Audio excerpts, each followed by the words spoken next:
Welcome students, चलिए चलते हैं हिंदी कुमार भारती 10वीं कक्षा की ओर और जानते हैं पहली इकाई का दूसरा पाठ डिनर पूरक पठन। इस पाठ की विधा है वर्णनात्मक कहानी। इस पाठ के रचनाकार हैं गजेंद्र रावत तथा पाठ्य पुस्तक क्रमांक 3 से 10। तो जानते हैं इस पाठ में आए शब्द संसार, मुहावरे। यहाँ कुछ शब्द दिए गए हैं जो पर्यायवाची अर्थात समान अर्थ वाले हैं। उन्हें पढ़कर जान सकते हैं। अब चलते हैं स्वाध्याय की ओर। स्वाध्याय में दिए गए प्रश्न सूचना के अनुसार कृतियाँ करनी हैं। सबसे पहला प्रश्न है संजाल पूर्ण कीजिए। यहाँ बीच में दिया गया है वर्षा के आने से ये इस प्रकार बदले। अब 4 शब्द दिए गए हैं और वर्षा के आने के बाद इनमें कैसा बदल हुआ यह हमें दर्शाना है। तो सबसे पहले जानते हैं नभ काले और दुधिया बादलों से घिरा था। हवा सीली और चिपचिपी हो गई थी। प्रकृति ने चुप्पी साध ली थी। जलद में खामोश घमासान मचा हुआ था। अब चलते हैं प्रश्न क्रमांक 2 की ओर। ऐसे 4 प्रश्न तैयार कीजिए जिनके उत्तर निम्नलिखित शब्द हो। जहाँ तक प्रश्न दिए जाते हैं उत्तर अपेक्षित होता है, किंतु यहाँ उत्तर दिया गया है, हमें 4 प्रश्न तैयार करने होंगे जिसके उत्तर यह 4 शब्द होंगे। तो चलिए जानते हैं। सबसे पहला है उर्मी किस वजह से रिक्शा छोड़कर बाहर आ गई। तो उत्तर होगा गर्मी और घुटन की वजह से। नंबर 2, आवागमन की सुविधा के लिए सरकारें अब गांव तक क्या बना रही है। उत्तर होगा सड़क। नंबर 3, पढ़े लिखे नवयुवक शहरों में किस लिए जाते हैं। तो उत्तर होगा नौकरी के लिए। उर्मी का रिक्शा कहाँ खराब हो गया। उत्तर है शास्त्री नगर। तो यहाँ जो 4 शब्द दिए गए थे गर्मी और घुटन, सड़क, नौकरी और शास्त्री नगर, इन 4 शब्दों को लेकर हमने यहाँ प्रश्न तैयार किए हैं। अब चलते हैं प्रश्न क्रमांक 3। उत्तर लिखिए। पाठ में प्रयुक्त पात्र पूछे गए हैं। पूरा पाठ पढ़ने के बाद आपको इस पाठ में प्रयुक्त पात्र ढूंढकर ऊपर और नीचे लिखने होंगे। अब चलते हैं प्रश्न क्रमांक 4 की ओर।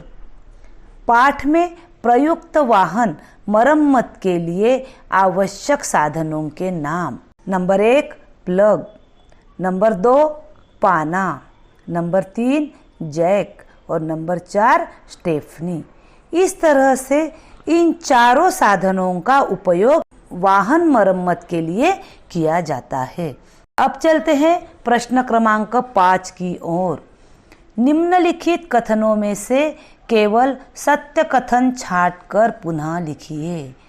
यहाँ 4 कथन दिए गए हैं।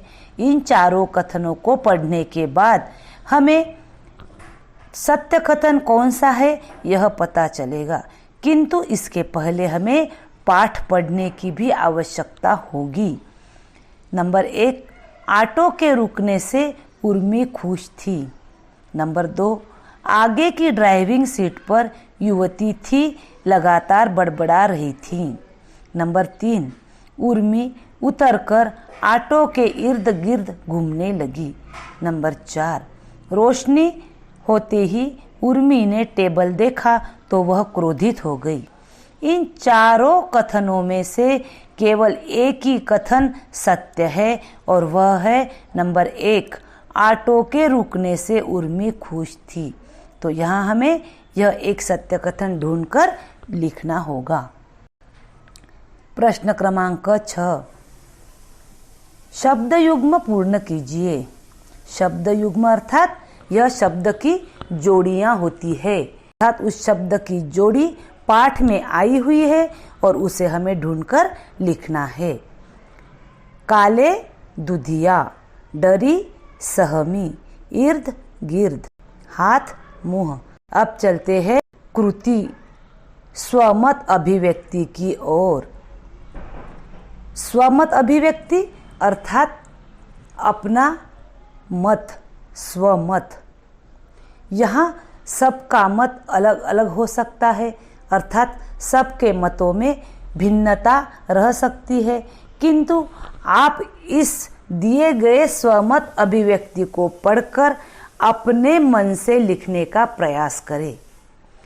विषय है घर के कामों में प्रत्येक सदस्य का सहयोग आवश्यक है।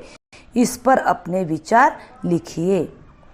एक समय था परिवार में केवल पुरुष ही अर्थार्जन करते थे। आज के समय में महिला भी पुरुषों के कंधे को कंधा मिलाकर अर्थार्जन कर रही है। तो ऐसे समय में घर के कामों में प्रत्येक सदस्य का सहयोग आवश्यक है, यह मेरा अपना मत है। तो चलिए जानते हैं, घर में जितने लोग रहते हैं उन सभी लोगों का कर्तव्य है वे घर के कामों में हाथ बटाएं। घर चलाना केवल एक व्यक्ति की जिम्मेदारी नहीं है।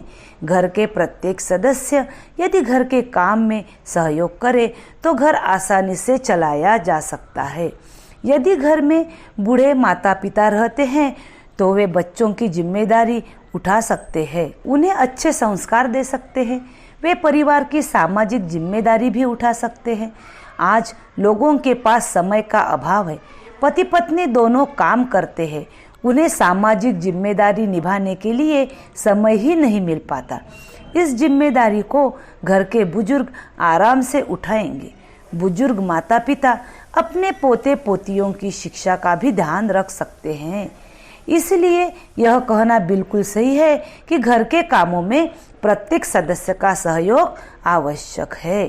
अब जानते हैं भाषा बिंदु। पाठ्य पुस्तक क्रमांक 10। यहाँ निम्नलिखित वाक्यों में उचित विराम चिन्ह लगाकर वाक्य फिर से लिखने होंगे। यहाँ 10 वाक्य दिए गए हैं। इन वाक्यों को पढ़कर विराम चिन्हों का उपयोग करते हुए हमें वाक्य फिर से लिखने होंगे।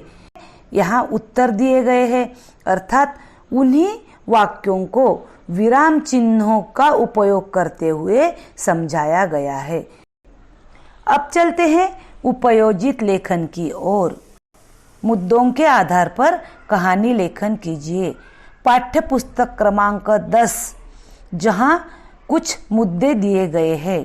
मुद्दे हैं घना जंगल, विशाल और घने वृक्षों पर पंछियों का बसेरा, रोज पंछियों का बच्चों के लिए दाना चुगने उड़ जाना, हर बार जाते समय बच्चों को समझाना, फंसना नहीं बहेलिया आएगा जाल बिछाएगा, बच्चों द्वारा इसे केवल रटना, रटते रटते एक दिन पेड़ के नीचे उतरना, दाने देखकर खुश होना, माँ की सीख याद आना, चौकन्ना होना, सावधान होकर उड़ जाना, बहेलिए का पछताना और अंत में शीर्षक।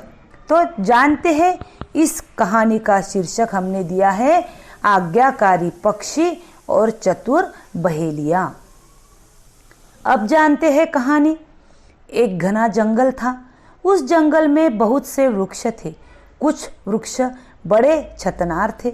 इस घने और विशाल वृक्षों पर बहुत से पक्षियों का बसेरा था। सुबह होते ही पक्षी समूह के बड़े पक्षी बच्चों के लिए दाना चुगने के लिए आसपास के गांवों की ओर उड़ जाते थे। जब भी वे बाहर जाने लगते तो वे अपने बच्चों को बार बार समझाते थे कि बहेलिया आएगा, जाल बिछाएगा, उसके जाल में फंसना नहीं। बच्चे अपने माता पिता की इस सीख को रटते रहते थे। बड़े पक्षियों के बाहर चले जाने पर बच्चों ने सोचा कि जरा पेड़ के नीचे उतरकर दुनिया देखनी चाहिए। जब पक्षी नीचे उतरे तो उन्होंने देखा कि वहाँ तो बहुत से दाने बिखरे हैं। वे सभी दाने देखकर खुश हो गए। जब वे दाना चुगने जा रहे थे तो उन्हें माँ की सीख याद आ गई। माँ की सीख क्या थी? सीख थी, बहेलिया आएगा, जाल बिछाएगा, उसके जाल में फंसना नहीं।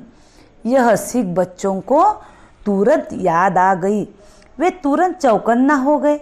वे अपने समूह के साथ दाना चुगे बिना ही उड़ गए। पक्षियों को उड़ता देखकर बहेलिया पछताने लगा। तात्पर्य, माता पिता की सीख हमें हमेशा माननी चाहिए। उनकी सीख लाभदायक होती है। तो कहानी को हमें शीर्षक भी देना होगा। तो इसी तरह से यह कहानी पढ़कर, सुनकर, समझकर अपने शब्दों में लिखने का प्रयास करें।